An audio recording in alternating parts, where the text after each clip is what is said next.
The Meta Liberation Army wasn't yet ready to announce itself to the world. Trumpet, Redestro's right-hand man, was still trying to gain a political standing of decent relevance to further the ideals of the Meta Liberation Army subtly to the wider populace. That process would take a while, and they weren't quite ready to act before they managed to sway the people's perspective and opinions to their ideals. Redestro had only sent clones of 3 people. Dabby, the blue fire-quirked young man, Moonfish, the somewhat insane teeth-quirked man. The clones of Geddon, the ice quirk user who is also one of the leading members of the army, were sent to supervise the situation. He was currently watching the situation through cameras and was quite pleased with what he was seeing. Although some heroes proved to be more trouble than others, Beru wasn't someone that the Meta Liberation Army wished to antagonize. But it seemed that it was fated for them to cross paths, and not in the friendliest of ways. Endeavor himself was not having the best of times. He was doing his best to fight off the multitude of Dabby clones and Moonfish clones that were sieging him. But he was having an extremely tough time. He couldn't really go all out either, as not all of the civilians had been evacuated yet, and he was afraid of harming them. Dabby, however, seemed to remind him of someone too. He couldn't quite put his finger on it, but he didn't like harming Dabby's clones all that much. He felt like he was burning part of himself. It was a distraction that he had paid for with a few injuries. Gran Torino was faring a bit better in comparison. Nothing was holding him back besides his old age. But he could still move around swiftly. The steam smoke screen had somewhat helped the aged hero, as he could somewhat maneuver around it using sounds and the experience he gained over decades of hero work. But things went downhill for him when one of the Geddon clones managed to freeze his leg while it was turning into a viscous liquid. That slowed him down exponentially, and he was quickly cornered and pushed back, his mobility greatly affected and his senses affected by the pain of frostbite. His situation quickly became worse as he didn't have the same energy that Endeavor did.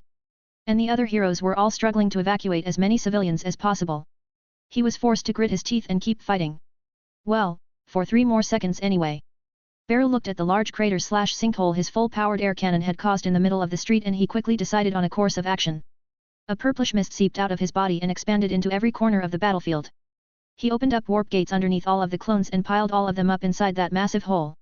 Even after all of that fighting, there was still over 100 of them inside that hole, and they still weren't enough to make the crater look cramped.